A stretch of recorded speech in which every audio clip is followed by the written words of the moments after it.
Hi, I'm Tony and welcome to Sustenance. So today I want to talk about soil. I've spoken about it briefly in terms of the carbon and the water cycles, but I think it's worth touching upon because there's a lot more to soil than what people think. You can just plant a tree in soil, but that doesn't guarantee you're going to get a good result. So the more you know, the better the result can likely be. So to begin this off, there's three main groups that soil falls into. You've got your clay soil, you've got your silt, and you've got your sand. And if you think of a pyramid, and I'll put a picture up,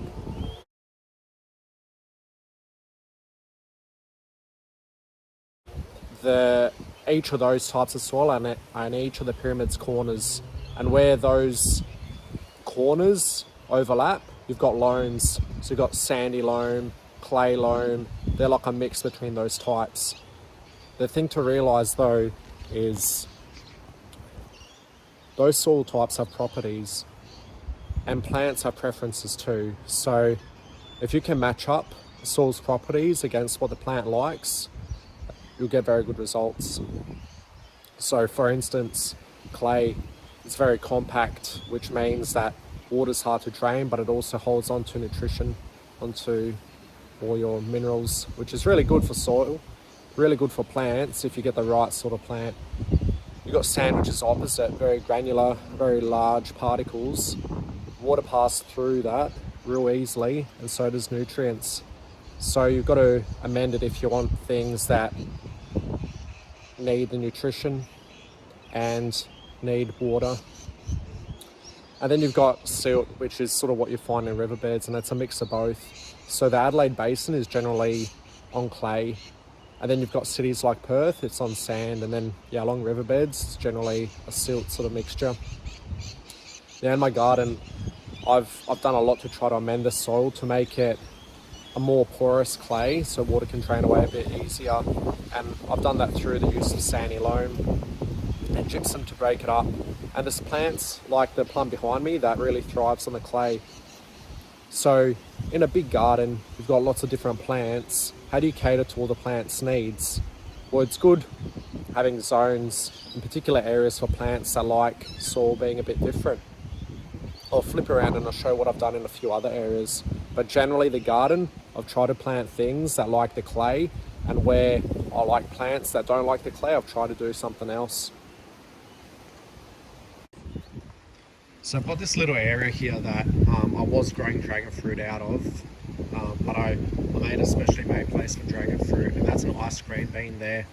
What I've done here is probably goes down half a metre or more. This is all sand I've put in here, and I've mixed some perlite with it. So this ice cream bean loves that. Some of the experiments I've done, I'll just move over to the dragon fruits. Some experiments I've done, I've figured out that dragon fruits, they don't like clay. And you can do a lot of this research yourself to see what plants like. So I've made this sort of structure on the fence for the dragon fruits. And in these holes, which is hard to see, it's all sandy loam in there with a lot of humus. So the way you can amend these soils is to mix them with each other. So if you have a very clay soil and you want to break it up a bit, you can put sand in it, you can put gypsum, and vice versa with sand. You can put clay in to try to make it retain more water. However, soil is heavy and it might be hard to come by clay, for example, if you're in Perth. So what do you do then? What else can you do? Well, one can take advantage of things like humus. So humus is organic matter, so it's decomposed organic matter. And how can you get that in the soil? You want soil to be living, so if you can bury food scraps or have a compost bin, that's one way you can make your own humus. What I've done here with all this mulch on the ground, this mulch breaks down, and then all the worms in that eat it, and they bring that into the earth, and that makes your humus too. So humus is great because if you have sandy soils, humus has a lot of nutrition and it helps retain more water. If you have clay soils, it retains less water than clay would, so it breaks it up. So it's good for plants that way too.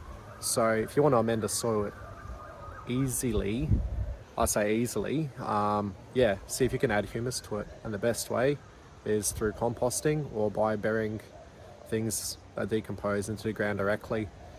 And then you can have places where, like, you might just make a little compost patch and then you plant it out later, and that's great too. So I'm just going to pan around. I'm going to show you what sort of humus looks like. So over the years, I've been adding mulch here, mulch on top of mulch. With the water that rains here in winter, it's all sort of breaking it down. So I've just dug it up a bit, and you can see how it's all the top couple of inches, it's all this black goodness. That's your humus. That's your humus. I've had to pull out other plants, and you can still see, of course, there's clay because that's what it is originally, but I've been amending it. So that's humus.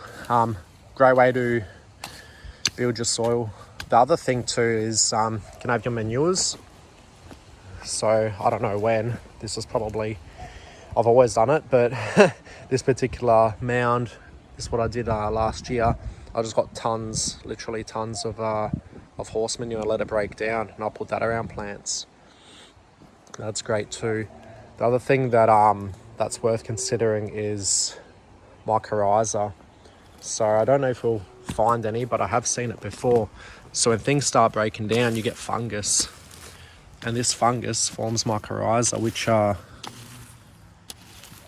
they look like spider webs in soil. And what mycorrhizae do is they help a plant's roots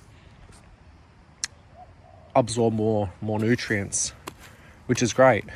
You see, we've hit the clay, but it's not as clay as it would be because it's got that sandy loam in it and that gypsum with you can see the little white particles. That's what that is.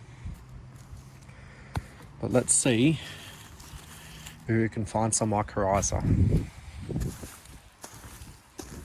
I think it's broken up too much, to be honest. It's broken down too much. But something like that, that sort of that spider webby stuff, that's your mycorrhizae, and that's great. It's really good. So that's, you've got to find a plant to suit the environment. So plant clay loving plants in clay, and if they don't, you plant it in the soil that they like. That's a top tip from this video.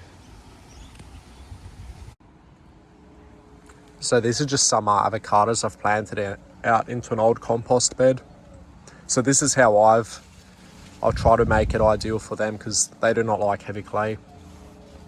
So there's other things that I haven't mentioned in this video, and other factors are your fertilizers. So you've got your natural fertilizers that you can also add other than just your manure, but you've got your seaweed mixes, your worm juice, your worm poo, all that sort of stuff is great for the garden.